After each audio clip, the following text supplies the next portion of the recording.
Dr. Babasaheb Ambedkar, Open University.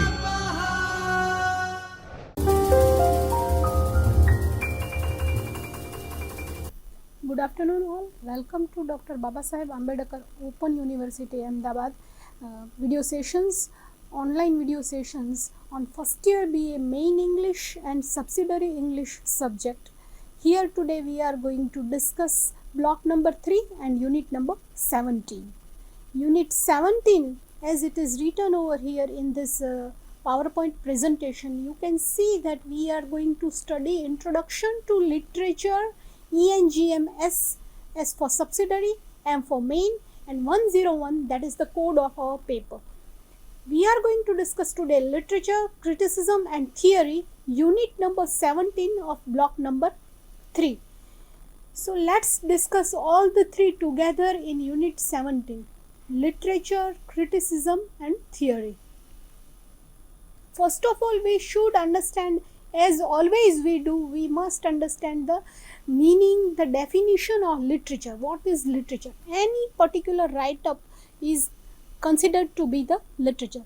Any write-up or fictional or non-fictional other work of art, views on literature to judge, justify, comment, compliment or criticizing is known as criticism. So literature is any particular work of art, any particular write-up, even a small paper or small notice that is printed on a blackboard or on the corridor of the university, that is also considered to be the literature. Theory, criticism and literature, these are the three main things which we are going to understand in unit 17. So criticism is considered to be judging, justifying, commenting, complimenting, criticizing, writing a note on a particular topic, discussing about the particular topic, discussion about the likes and dislikes of particular topic. These things could be considered as criticizing. Theory, that is a particular word which is connected with literature, criticism and theory. Theory is a one kind of approach. Many approaches are created in criticism. The approaches to criticism as well as theory and its form, these are the three main things which we are going to learn over here. We have to discuss the concept, the definition, characteristics of literature, the meaning, definitions, objectives of criticism, the major theories which are going to be discussed over here with a view to literature, criticism and theory. Major approaches to criticism are considered to be the theories. First of all, let us go in the deeper understanding of the word literature, because literature is the most important factor over here, which is in the main focus, and criticism and theory, they are coming out of the main point, literature. So literature is an ocean of expression, imagination, creativity. Criticism and theory is the navigator for students of literature. So if literature is an ocean, then the navigator is known to be the theory, and criticism and theory, they could be considered as navigators in the matter of ocean when we discuss literature or when we take literature as an ocean. It is written or printed in the form of book or magazines or pamphlet. So whatever that is written material could be considered under the pen name of literature. The experiences, ideas and emotions of human being, because Latin word litera, that is the actual original word of literature, which means letter. Letter means an article or an alphabet. Letter does not mean that word which means to talk about emailing or the postal letter. Letter over here discusses alphabet or an article, articulation of one particular alphabet. That is the meaning over here, which is taken over here about litera, which means letter. There is a definition which is given by Oxford Dictionary and it's a literary term. Literature is a literary term as a body of written works related by subject matter. Look, it is any particular written work or any body of written work could be subjected to be named as literature. The literature of computing by language or place of origin, as for example Russian literature, by prevailing cultural standards of merit. Look, whatever the literature word is taken over here, it is connected with a particular country, and particular country's culture is naturally interconnected with that particular literature. Views on literature. Let's see what is the meaning of views on literature. To understand the term in a better way, we have a look at some of the well-known views on the literature, well-known definitions. We can say that there are many definitions which were provided in literature. R.J. Rees is the main person, he is the main literary critic who is known to be writing about literature. His book, R.J. Rees' book, The Literary Forms of Literature, is known to be the book of almost all the forms which were discussed in his book. So we must take first of all the definition of some of the dominant writers who had given the definition of literature. Look, I have written over here the definition of R.J. Rees in black fonts with black color. Why? Because it is the most important one. Otherwise there are the other meanings also which are taken over here. Look, the Webster dictionary, the dictionary of Webster, it gives us literature is anything that is printed as long as it is related with the ideas and feelings of people. Look, the feelings of the people, the ideas of the people, the thought process of the people, the experiences of the people, the events of the people could be taken as part of literature if they are written or if they are found in written scripts. Then R.J. Rees gives us the definition over here. Literature is writing which expresses and communicates thoughts, feelings and attitude towards life. Thoughts, feelings and attitude towards life.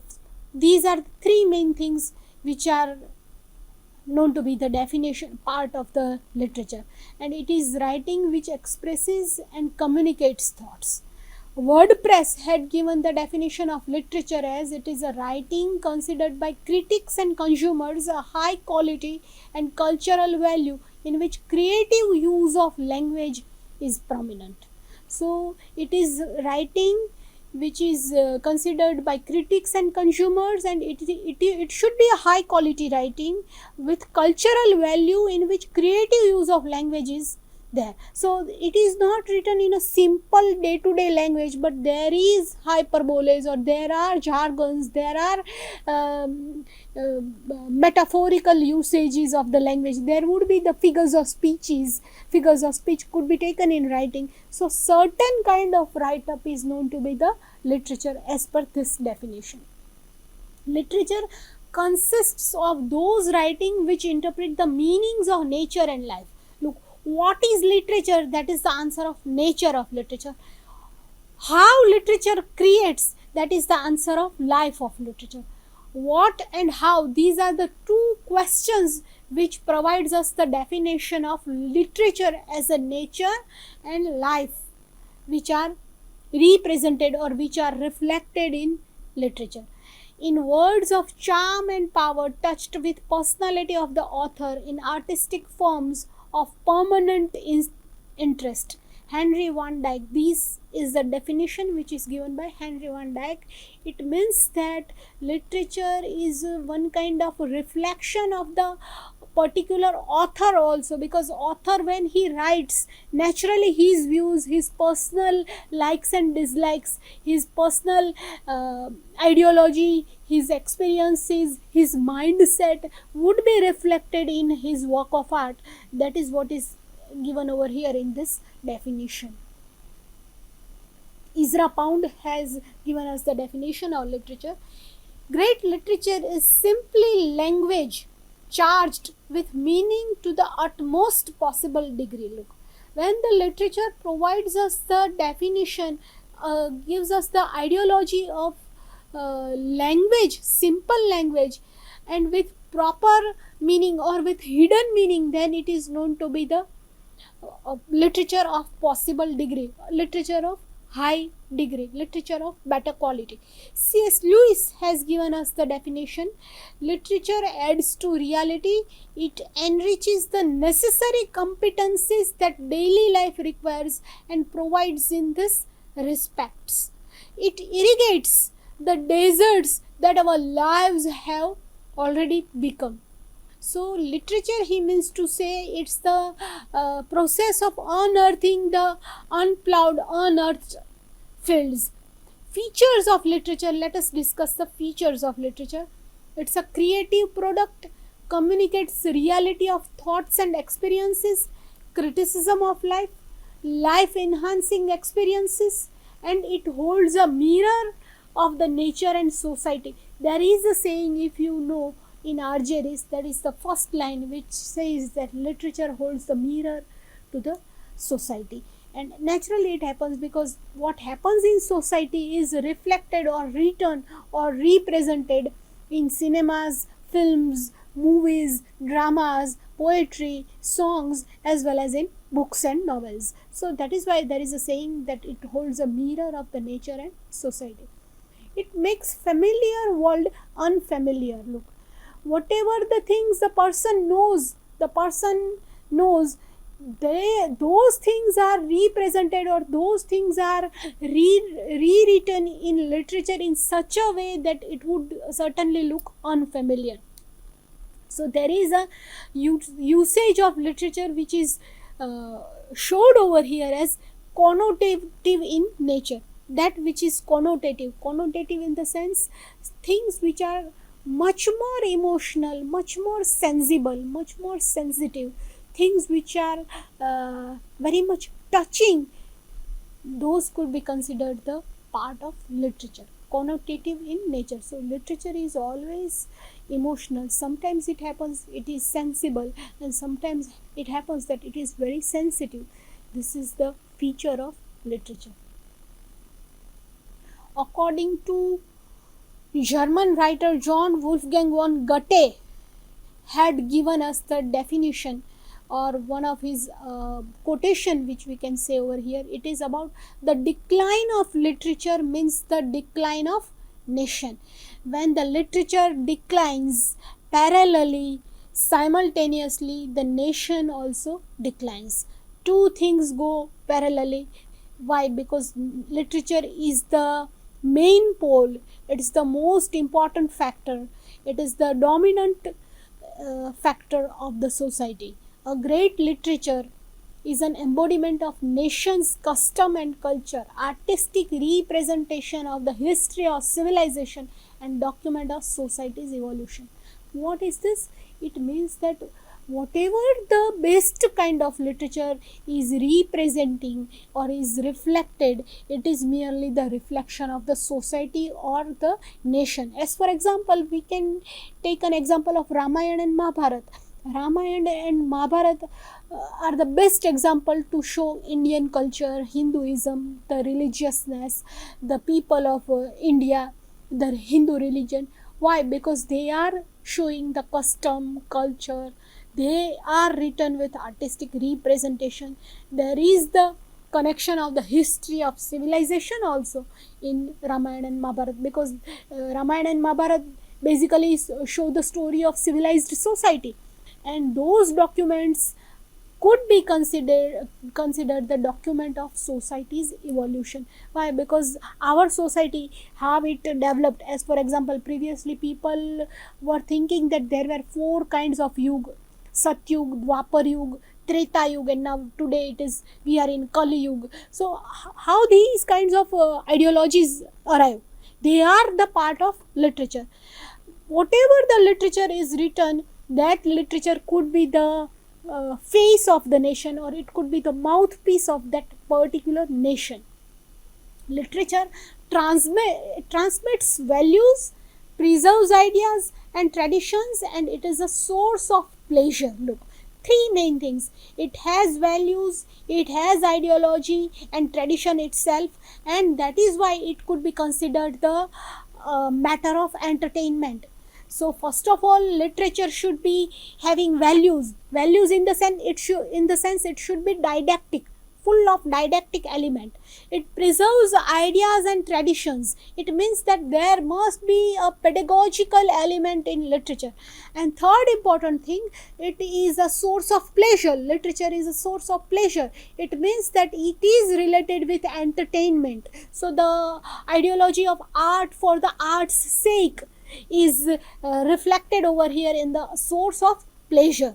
So major forms of literature, that which we are going to discuss now after discussing this much information about literature. Look, before going to the major forms of literature, let me do the recap of the three things which we had discussed up till now. We discussed literature, then we discussed the definitions of literature, then we discussed the features of literature, and fourth one, which is written over here in front of you, what is literature, that could be written under the subtopic of the concept of literature. What is the concept of literature, or what is the significance of literature? These questions must be answered with these first 3 points which are written in front of you: transmitting the value and ideology and pedagogical element and source of pleasure, certain things.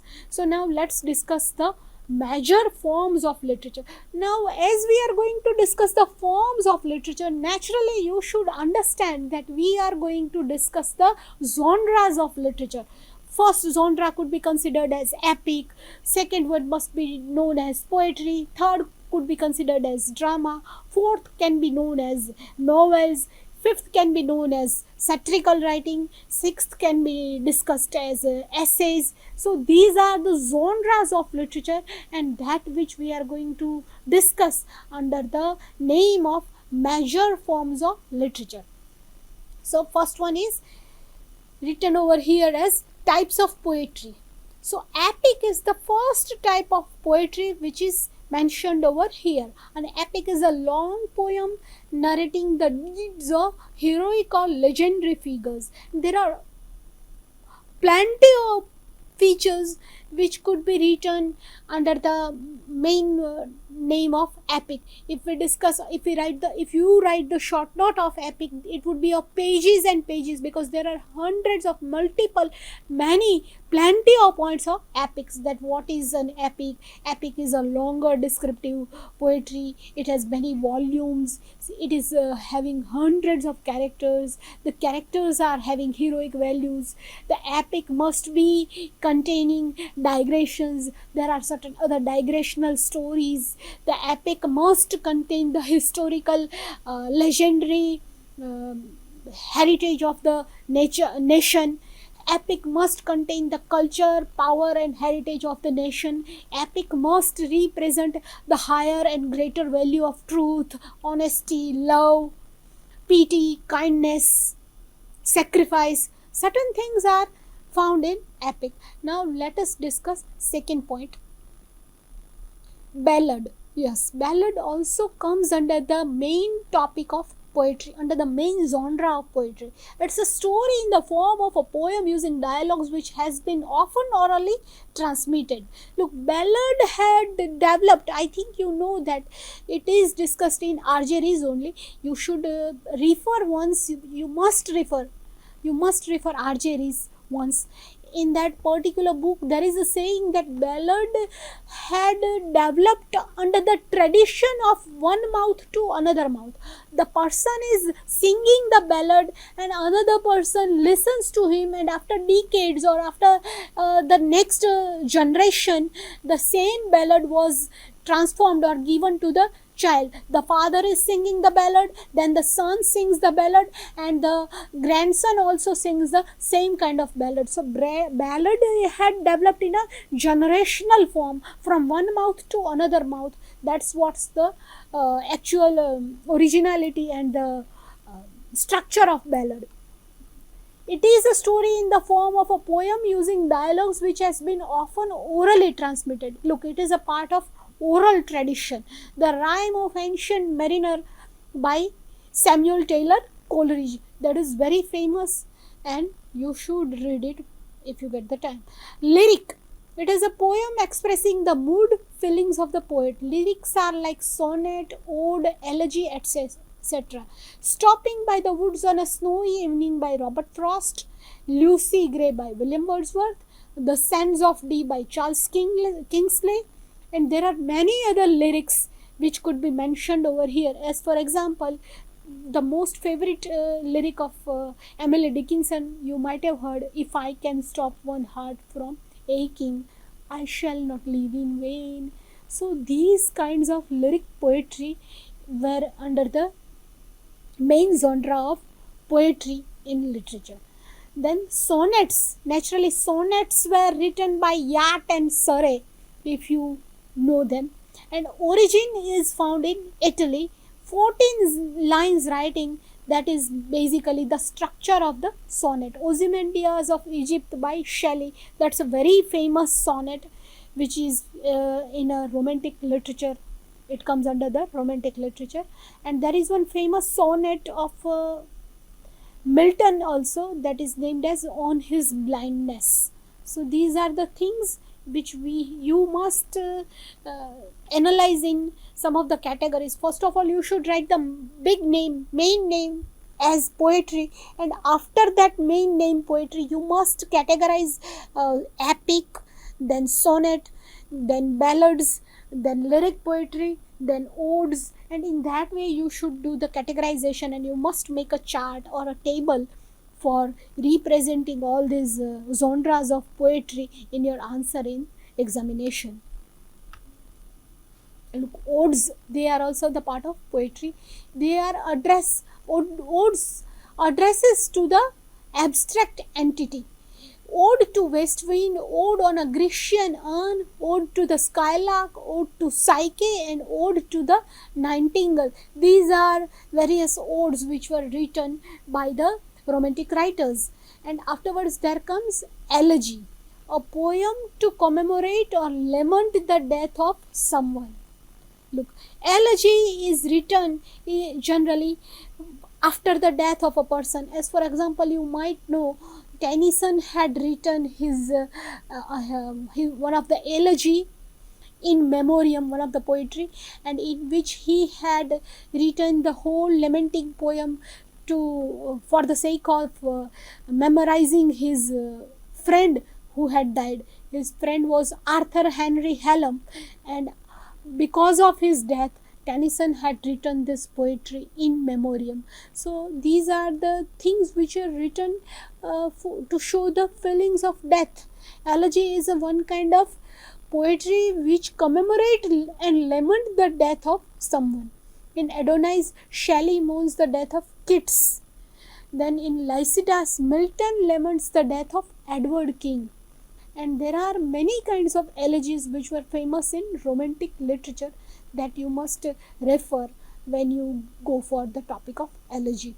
Then afterwards, the next genre that comes is of prose, types of prose. Two main categories are mentioned over here: fictional prose and non-fictional prose. The novels, dramas, and one-act plays, novella, these and short story even, they come under the fictional prose. Essays, discourses, and certain paragraphs, certain composition writings which were about political and general topics, and certain columns which were written in journalism and reports, they come under the non-fictional prose writing.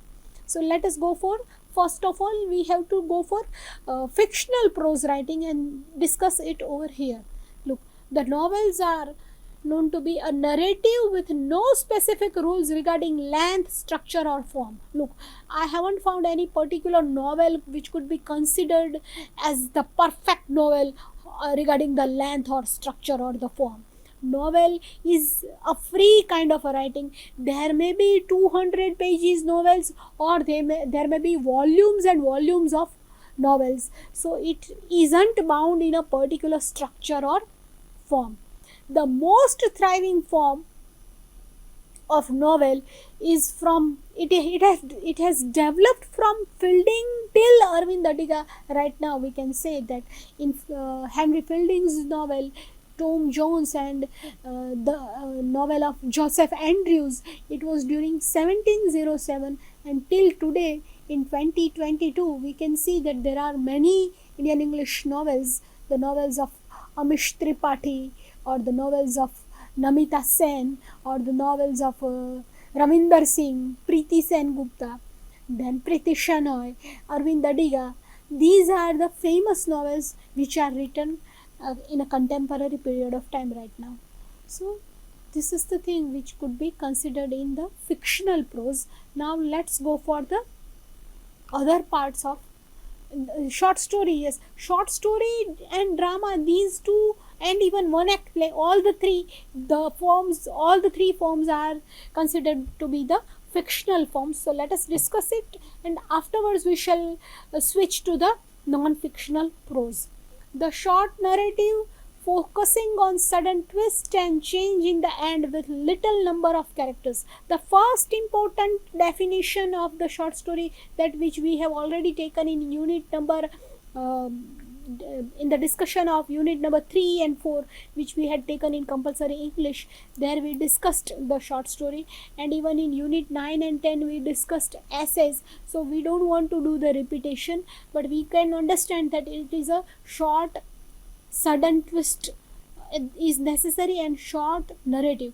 O. Henry and Guy de Maupassant, Mulkaraj Anand, Manoj Das, then Rabindranath Tagore, even Sharat Chandraji, and even we had taken the short story of Munshi Premchandji and Gordhanam Joshi, Dhumketuji. So almost all the short stories were discussed in the previous sessions, so there isn't any need to do the repetition.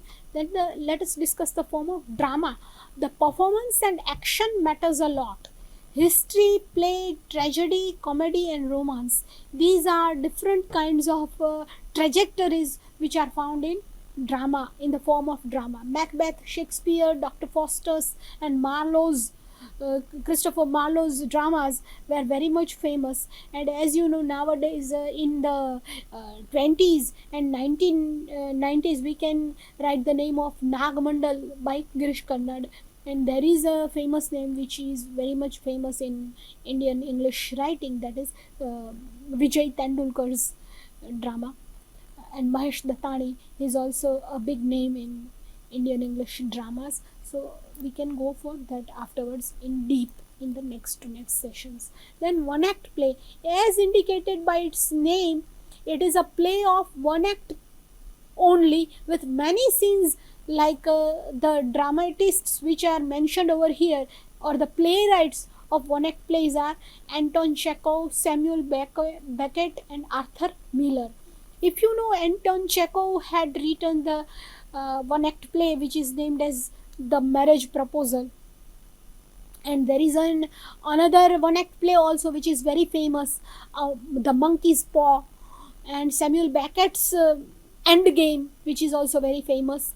And in the same way, Arthur Miller is known to be the playwright who had written the dramas of one act only. That's why they are known as one act play.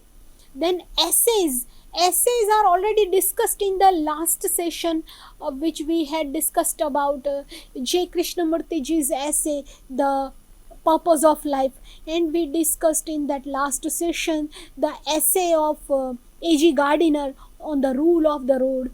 Then we can also discuss in future, if we get the chance, about the essay of Bernard Shaw, who had written Materialism, Capitalism and Communism. Regarding that essay we can discuss in next sessions. So essays is also known to be the most important genre of literature.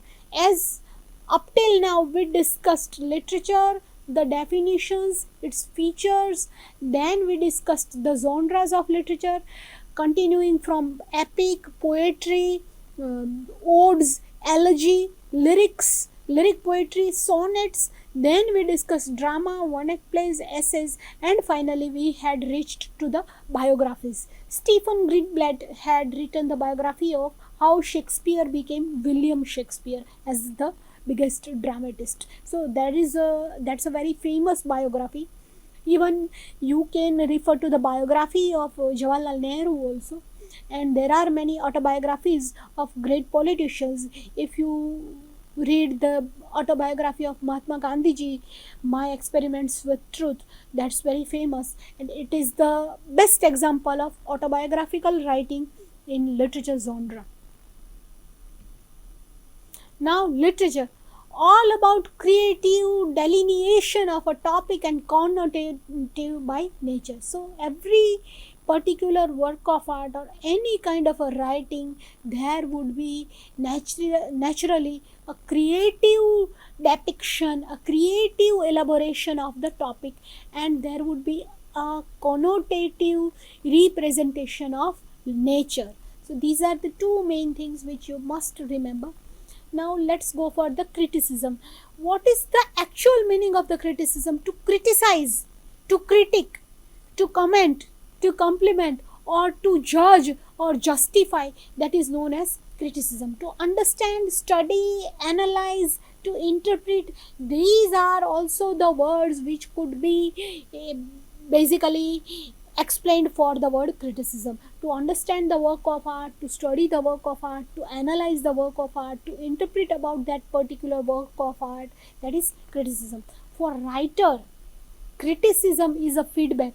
If I am a writer and I have written a fictional book and somebody is doing criticism, some students are studying my book, then it is a feedback, a kind of note that I can come to understand from those students. To understand the various perspectives of the work of art, that is very much important in criticism. Critic, what is the role of the critic? That is what is mentioned over here, he is to attempt or arrive at a critical understanding of the aesthetic, social and political and even cultural connotations of the text. What is the genuine understanding of the text? Whether the text gives us the entertainment or not? Does the text refer the society or not? Is there anything political argument in this text or not? Or whether the text stands as the cultural note or not? Certain kinds of arguments could be found in the critical writing of the critic. That is what is said over here. So basically only one word could be mentioned to understand the word criticism, to judge or justify the work of art, that is criticism. Finally, a literary critic searches the clues in the text. Look, we have to understand the meaning of criticism, then we have to go for understanding of the critic. What is the role of the critic? And then finally we must see what the critic does, what is his activity, what is his action. A critic searches the clues in the text.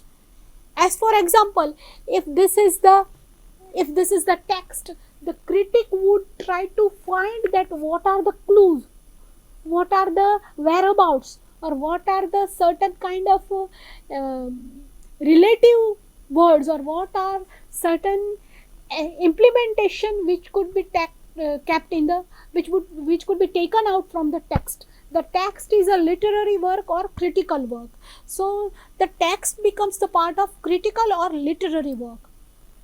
The meaning and the objective, a matter of consideration.